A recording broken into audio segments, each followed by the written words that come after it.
Hi everyone, this is Erin from Sandpaper Road, and today I'm sharing with you a Christmas wall hanging that I made with Craft O'Clock papers. This is a really fun and easy Christmas time craft that you can make. It's nice to spruce up your home or to give as a gift. It's got a nice ribbon on the top and great holiday embellishments that can stay up well past the Christmas season. Before we get started, don't forget to subscribe to my channel. I really appreciate it. So I'm starting with some cardboard. I'm using actually an empty box wine box. I cut 3 panels exactly the same size, and then I'm gluing 2 of those panels back to back, and I'm going to secure them with clothespins while it dries. Then with the third piece, I'm going to get I have some long black cardstock and my giant roll of score tape, and I'm going to cover the piece of cardboard kind of the same way that you would wrap like a mini album cover, just using the tape to adhere it to the cardstock and then burnishing down the paper really, really well. And once that is burnished down, then I'm going to start to just gently fold up the sides, just slow, like taking my time, because you don't want the paper to crack. And getting nice good creases. This part definitely cannot be rushed. Once you get the creases in, then you can begin to cut the corners. And again, this would be just like a mini album cover, covering it with chipboard. But you don't want to go flush against the corner. You want to leave maybe an eighth of an inch, just the tiniest little bit against each corner. Then I'm using more just scrap pieces of the big score tape roll and some other 1/4 inch pieces. I've got all kinds of score tape, so I'm using that in conjunction with my Nuvo Deluxe adhesive and just adhering that down nice and secure. I do that on all 4 sides and burnishing each one. And if your corners, like you can see my corners came out just a little bit wonky, don't worry about that. You can trim those off and nobody will ever know. Then I've got ribbon from my stash, a huge long piece. I have no idea how much I want or need, but I want enough to spare, because I'm going to trim this down to whatever size I want later on. But for now, what I'm going to do is actually glue this in between the 2 wrapped pieces. Incidentally, that piece of cardboard where I had the 2 glued together and then held together with clothespins, that once it was dry, I also wrapped that in the black cardstock as well. And that's what you're seeing right now are the 2 nice and dry wrapped pieces of cardboard. One is doubled up and one is not. So you're going to have it triple thick with the ribbon in the middle. That's the idea. So now I'm using the 3D matte gel to adhere these 2 pieces together on the inside.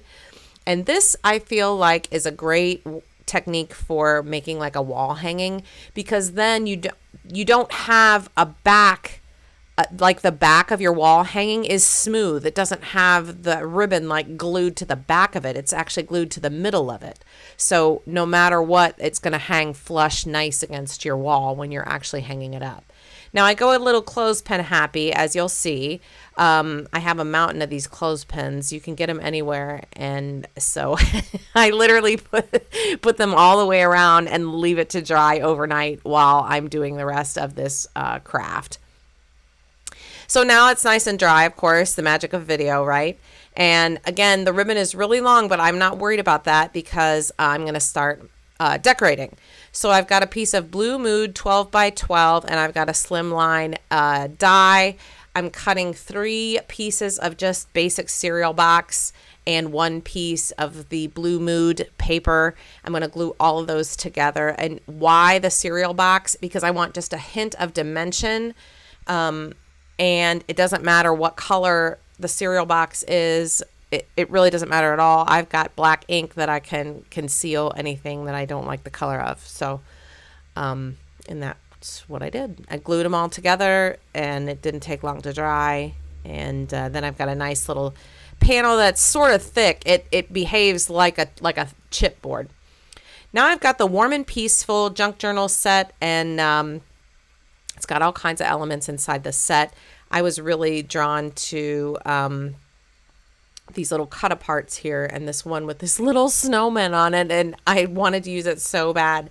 So I'm just going to trim that down and use that as the focal point of my project. It's so cute, and it might be just a little bit bigger than how I cut the Blue Mood paper, but that's okay because I can just simply trim it down if there's room to spare. Just a little bit. I'm not really going to measure anything. It's just like a little bit on each side. And then we'll just go from there. Yep, perfect.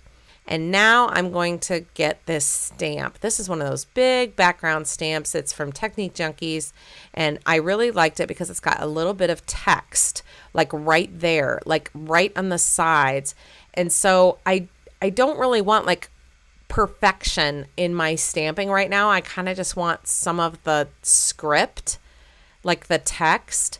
So I'm going to use some Versamark ink. It's like a watermark ink is what it is, but it stays wet long enough that you can apply like embossing powder. It's an embossing ink is what it is. So I'm sort of nervous actually because I'm doing it on the parts that you're going to be able to see. And I know you can't see it really well right there, but I kind of did it just here and there, and then used some gold embossing powder to sprinkle. I did end up getting like part of the corner of the stamp, like it looked like a corner, but just sort of right in the middle there. And so I just used a dry brush to get rid of that like cornery looking part. So this is also a good technique if you get embossing powder where you did not want it. You can just use a dry brush and just brush it right off. And then when I heat set that, it comes out really nice.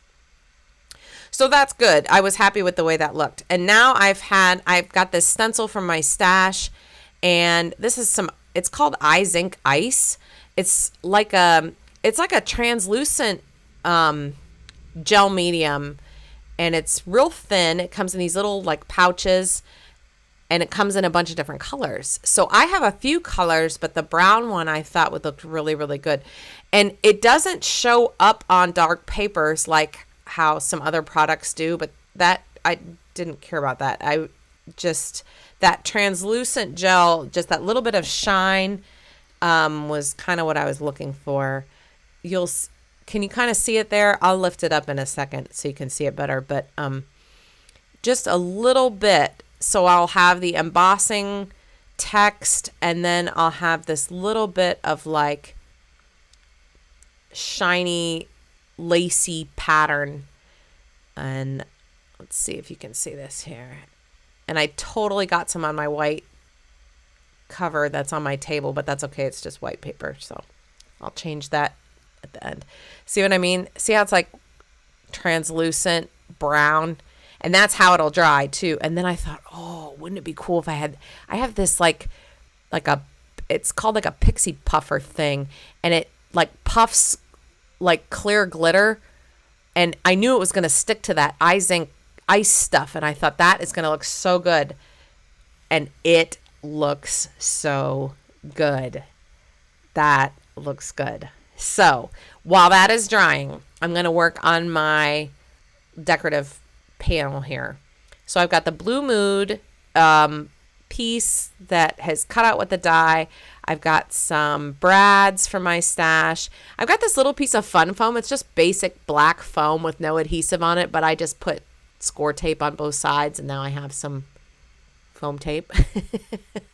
Sometimes I use scraps of cardboard, but so this is a little strip from a piece of the 6x6 Warm and Peaceful collection. And then these little elements are from, I think they're from the inside of the 6x6 because I always include like little elements, like little decorative elements. And then I have some chipboard words also from Craft O'Clock, and that looks so good. It says family house and some little flowers that I fussy cut, and it looks great. So I adhered all that together, and then I have some gold, like it's like fiber or twine or something, but it kind of lays its own way. And there's really no rhyme or reason, but I did realize that I wanted to tape it down just a little bit before I glued my panel to the top of it, because otherwise I didn't want that gold twine to like slide out over the years. So and definitely one piece is not going to do it. So I wanted to really secure that down with some tape.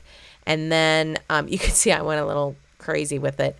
And then I'm going to take more of that 3D matte gel.